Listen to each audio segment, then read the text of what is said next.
السلام علیکم ورحمۃ اللہ وبرکاتہ۔ خیر مقدم ہے آپ کا فدا نامے میں۔ آج کے ویڈیو میں ہم شہید ناموس رسالت غازی علم الدین شہید رحمہ اللہ علیہ کا ذکر خیر کر رہے ہیں۔ کچھ لوگ چھوٹی سی زندگی میں اتنے بڑے کام کر جاتے ہیں کہ ان کا نام تا قیامت تک زندہ رہتا ہے۔ انہی میں سے غازی علم الدین شہید ہیں۔ غازی علم الدین شہید 3 دسمبر 1908 کو محلہ چابک سواراں لاہور میں پیدا ہوئے۔ والد کا نام میاں طالب مند تھا جو نجاری یعنی لکڑی کا کام کرتے تھے۔ غازی علم الدین نے نجاری کا فن اپنے والد اور اپنے بڑے بھائی میاں محمد الدین سے سیکھا۔ پھر 1928 کو کوہاٹ چلے گئے اور والد کے ساتھ بنو بازاراں کوہاٹ میں فرنیچر کا کام کرنے لگے۔ غازی علم الدین نے مشہور بدنام زمانہ کتاب جس کا نام ہم جان بوجھ کر نہیں لے رہے ہیں کہ ناشر راجپال کو ٹھکانے لگایا اور تختے دار پر چڑھ گئے۔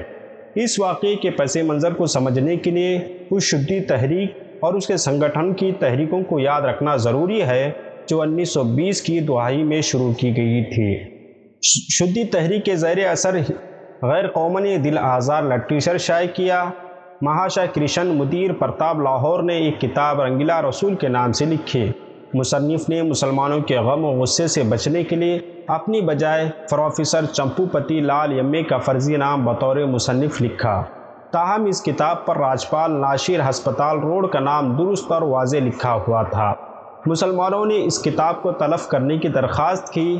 اس کے انکار پر مسلمانوں نے دفعہ 153 الف کے تحت فرقہ وارانہ منافرت پھیلانے کے الزام میں مقدمہ دائر کیا۔ مجسٹریٹ نے ناشر کو 6 ماہ قید کی سزا سنا دی مگر اس نے ہائی کورٹ میں اپیل کی جہاں جسٹس دلیپ سنگھ مسیح نے اس کو رہا کر دیا۔ اس سلسلے میں مسلمانوں نے جلسے کیے اور متعدد جلوس نکالے لیکن حکومت نے دفعہ 144 نافذ کر کے مسلمان لیڈروں کو گرفتار کر کے جیل بھیج دیا۔ فرنگی حکومت کے انصاف سے مایوس ہونے کے بعد مسلمانوں نے اپنی قوت بازو سے کام لینے کا مصمم ارادہ کیا۔ چنانچہ راجپال کو ٹھکانے لگانے کے لیے سب سے پہلے ایک نوجوان غازی عبدالعزیز کو کوہاٹ سے لاہور آیا۔ پوچھتا ناشر کی دکان پر جا پہنچا۔ اتفاق سے اس وقت دکان پر راجپال نہیں بیٹھا تھا بلکہ اس کی جگہ ایک دوست جتندر موجود تھا۔ عبدالعزیز نے ایک ہی وار میں اس کا کام تمام کر دیا۔ انگریزی حکومت نے کچھ قانونی تقاضوں اور مصلحتوں کے پیش نظر عبدالعزیز کو 14 سال کی سزا دی۔ راجپال اپنے آپ کو ہر وقت خطرے میں محسوس کرتا۔ اس کی درخواست پر 2 ہندو سپاہی اور ایک سکھ حوالدار اس کی حفاظت کے لیے متعین کیے گئے۔ راجپال لاہور چھوڑ کر ہریدوار، کاشی اور متھرا چلا گیا لیکن 2-4 ماہ بعد واپس آ کر اپنا کاروبار شروع کر دیا۔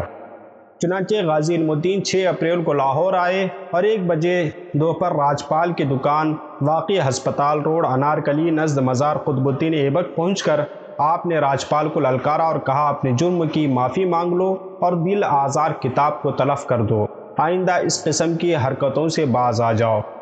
راجپال اس تنبیہ کو گڈر بھبکی سمجھ کر خاموش رہا۔ اس پر غازی علم الدین نے بھرپور وار کیا، وہ اف تک نہ کر سکا۔ اس وقت دکان میں 2 ملازم اور بھی تھے۔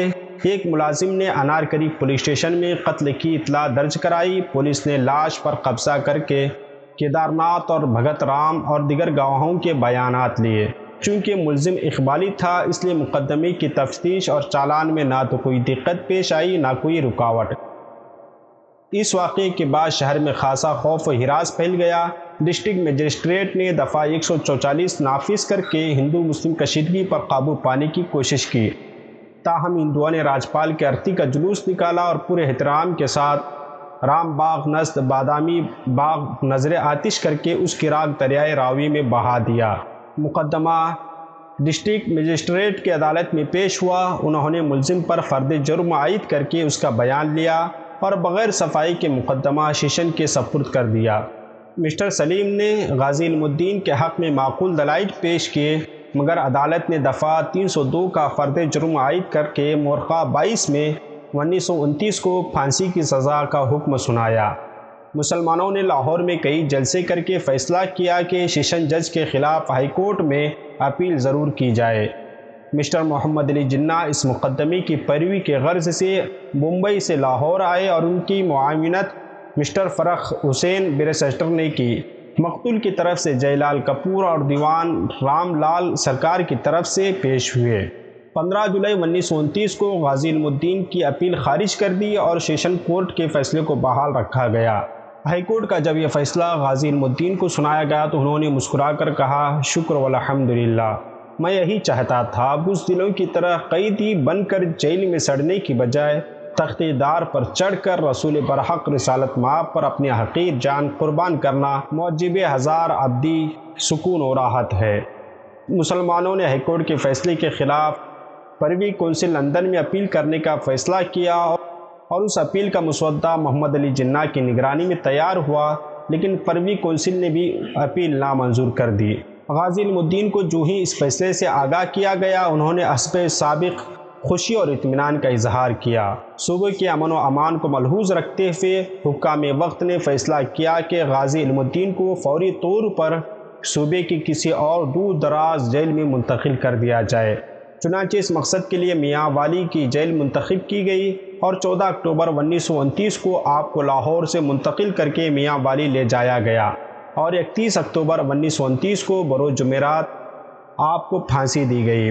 مجسٹریٹ نے آپ سے آپ کی آخری خواہش پوچھی۔ آپ نے کہا صرف 2 رکعت نماز شکرانہ ادا کرنے کی اجازت دی جائے۔ اس پر آپ نے 2 رکعت نفل نماز پڑھی اور خود سوئے دار بس شوق چل پڑے۔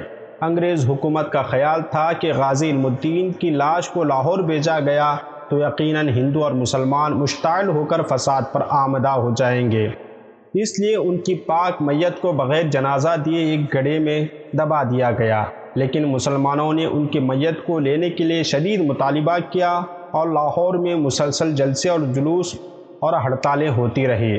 4 نومبر 1929 کو مسلمانوں کا ایک وفد گورنر پنجاب سے ملا۔ اس وفد میں سر میاں محمد شفیع، میاں عبدالعزیز، مولانا ظفر علی خان، سر فضل حسین، خلیفہ شجاع الدین، میاں امیر الدین، سر محمد اقبال اور مولانا غلام محی الدین قصوری سری فہرست تھے۔ گورنر نے سخت شرائط پر لاش کی واپسی کی اجازت دی۔ مسلمانوں کا ایک وفد سید مراتب علی شاہ اور مرزا مہدی حسن مجسٹریٹ کی قیادت میں 13 نومبر کو میاں والی پہنچا۔ دوسرے دن علیہ صبح ناش کو گڑھے سے نکال کر ڈپٹی کمشنر راجہ مہدی زمان خان کے بنگلے پر لایا گیا۔ وفد اور میاں والی کے لوگوں کا بیان ہے کہ 2 ہفتے گزر جانے کے باوجود ناش میں ذرا بھی تعفن نہیں تھا۔ محمد کے غلاموں کا کفن میلا نہیں ہوتا، بلکہ جسم صحیح و سالم تھا، چہرے پر جلال و جمال کا امتزاج تھا اور ہونٹوں پر مسکراہٹ تھی۔ لاش بذریعہ ٹرین 15 نومبر 1929 کو لاہور چھاؤنی کے پاس پہنچی۔ محکمہ ریلوے نے لاش محکمہ جیل کے حوالے کی اور محکمہ جیل نے وہ صندوق مسلم لیگ کے 2 نمائندوں سر محمد شفیع اور علامہ اقبال کے حوالے کیا۔ غازی علم الدین کے جنازے پر ایک محتاط اندازے کے مطابق 5 سے 6 لاکھ مسلمان جنازے میں شریک ہوئے۔ انقلاب اخبار کے مطابق جنازے کا جلوس 5.5 میل لمبا تھا۔ نماز جنازہ قاری محمد شمس الدین خطیب مسجد وزیر خان نے پڑھائی، باقی نمازیں دیگر علماء نے پڑھا کر فرض کفایہ ادا کیا۔ مولانا دیدار شاہ اور علامہ محمد اقبال نے میت کو اپنے ہاتھوں سے لحد میں اتارا اور لوگوں نے عقیدت سے اتنے پھول نچاور کیے کہ میت ان میں چھپ گئی۔ اس کے بعد کچی اینٹوں سے تعویذ کو بند کر دیا گیا اور کلمہ شہادت اور کلمہ تمجید پڑھ کر قبر پر مٹی ڈال دی گئی۔ غازی علم الدین شہید کا مقبرہ میانی صاحب قبرستان میں بہاولپور روڈ کے کنارے نمایاں مقام پر ہے۔ مزار کے چاروں طرف ایک برآمدہ ہے، مگر خود مزار بغیر چھت کے ہے۔ مزار کے مشرق میں غازی کے والد اور والدہ اور رؤوف احمد بھتیجے کی قبریں ہیں۔ تایا میاں میر بخش اور ان کی اہلیہ کی قبریں مغرب کی طرف ہیں۔ تعویذ کے شمال میں سنگ مرمر کا ایک کتبہ ہے جس کے اندرون رخ پر غازی کی تاریخ پیدائش 3 دسمبر 1908 اور تاریخ وفات 31 اکتوبر 1929 درج ہے۔ کتبے پر پنجابی اور اردو میں بے شمار اشعار کنندہ ہیں جس کی زیارت آپ اسکرین پر کر رہے ہیں۔ ہماری دعا ہے کہ اللہ رب العزت غازی علم الدین شہید کے قبر میں رحمت انوار کی بارشیں عطا فرمائیں۔ ملتے ہیں اگلی ویڈیو میں۔ السلام علیکم۔